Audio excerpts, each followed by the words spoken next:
Hello students, welcome in ninth class physics. Students, we have completed unit gravitational and also we have discussed exercise as well as numerical problems. Okay, so students, today we are going to start the next unit, that is work, power and energy. So we will discuss with you work, power and energy. This is the next unit of your syllabus. Students, as you know, every work, yeah, you can say that every activity, if you want to do, you have to do some work. कोई भी activity अगर आप करना चाहते हो तो उसके लिए आपको क्या करना पड़ेगा बेटा, कुछ वर्क करना पड़ेगा.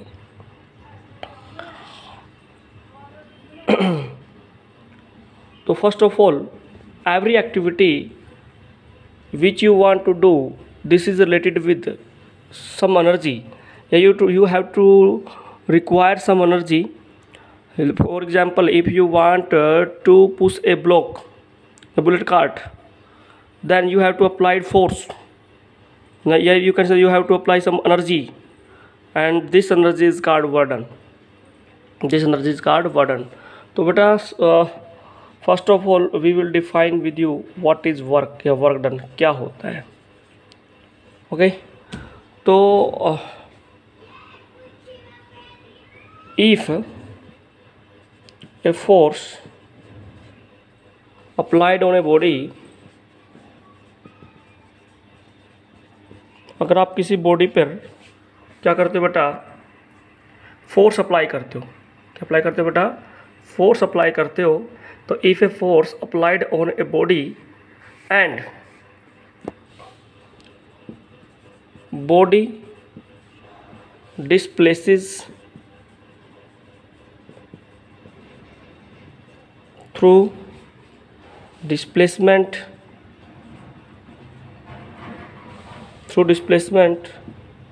S, okay, then work is said to be done.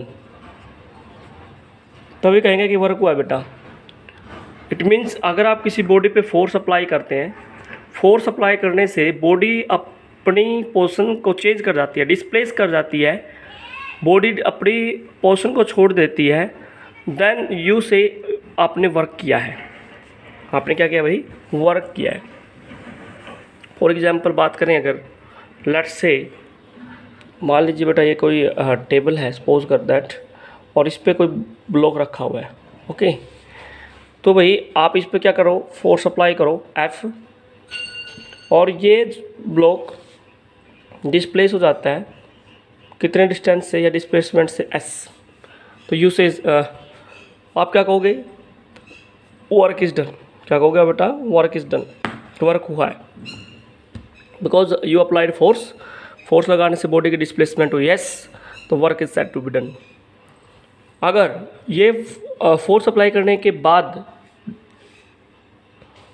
Block displace ना होता, अपनी पोजीशन चेंज ना करता, तो यू सेज कि work is zero.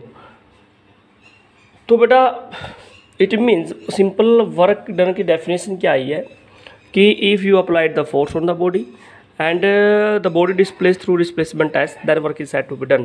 Your tendency to do work, that is also work done. तो बेटा but अगर if you want to do work, then you have to apply energy on the object.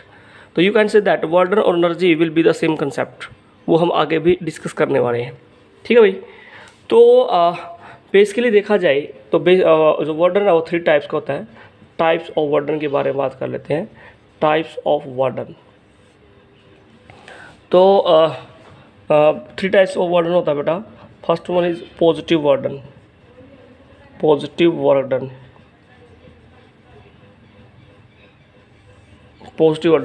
बेटा, positive work done क्या होता है, if body displaced in the direction of, if the body displaced in the direction of applied force. कहने का मतलब क्या बेटा, अगर बॉडी फोर्स के डायरेक्शन में मूव करती है, यानी कि जिस डायरेक्शन में आप फोर्स अप्लाई करते हो और उसी डायरेक्शन में बॉडी डिस्प्लेस करती है, तो आप कहते हो कि भाई पॉजिटिव वर्डन है। ठीक है, कैसे? मान लीजिए क्या करते हो बेटा, ये आपकी मान लीजिए कोई फुटबॉल है और आप इस पर किक करते हो, इधर से फोर्स आपको इस साइड में है और फुटबॉल भी आपकी अगर इसी डायरेक्शन में मूव करती है, यानी कि फोर्स की डायरेक्शन और डिस्प्लेसमेंट डायरेक्शन अगर सेम हो, तो बेटा वर्डन क्या रहेगा? पॉजिटिव वर्डन रहेगा। क्या रहेगा बेटा? Positive burden. अब बात करते हैं नेगेटिव वर्डन।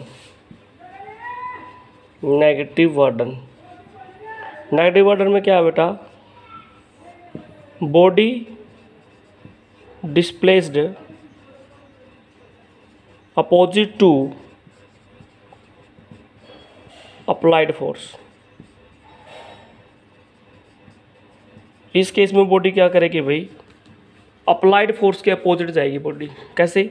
मान लीजिए क्या करते हो, या कहें कि आप वर्डन अगेंस्ट ग्रेविटी, देखिए बॉडी ऊपर जा रही है और ग्रेविटी किस तरफ है बेटा? नीचे की तरफ एक्ट कर रही है। तो ये आपकी ग्रेविटी तो बॉडी को नीचे की तरफ लेके आ रही है, बॉडी ऊपर की तरफ आपने थ्रो किया है वर्टिकली, तो body thrown vertically upward. In that case work done against gravity is negative work done, क्योंकि ग्रेविटी तो क्या भाई नीचे की तरफ खींच रही है उसको, और बेटा डिस्प्लेसमेंट क्या उसकी ऊपर की तरफ हो रही है, तो बेटा दिस इज द नेगेटिव वर्डन। क्या बेटा? ये नेगेटिव वर्डन। और लास्ट केस क्या बेटा? जीरो वर्डन। क्या है? जीरो वर्डन। तो बेटा इस केस में क्या होगा? आप बॉडी पे फोर्स अप्लाई करें और बॉडी की डिस्प्लेसमेंट कितनी रहे बेटा? Zero. Body does not displace from its initial position, body displace ही ना हो, तो बेटा उस केस में क्या होगा? जीरो वर्डन होगा। क्या होगा बेटा? जीरो वर्डन। जैसे मान लीजिए कोई ये वॉल है, कोई दीवार है आपकी, इसके ऊपर अगर आप फोर्स अप्लाई करोगे तो दीवार क्या करती है? अपनी पोजीशन चेंज नहीं करती बेटा। तो इस टाइम वर्डन क्या रहेगा बेटा? जीरो रहेगा, क्योंकि डिस्प्लेसमेंट कितनी है बेटा यहाँ पे? जीरो। तो वर्डन भी क्या रहेगा बेटा? जीरो रहेगा यहाँ पे। ठीक है, तो फ्रेंड्स आज की वीडियो में हमने वर्डन और इसके टाइप्स के बारे में बात की और एग्जांपल्स के बारे में बात की। तो फ्रेंड्स आज की वीडियो में इतना ही। If you have any problem you can take your doubts friends. Thanks for watching.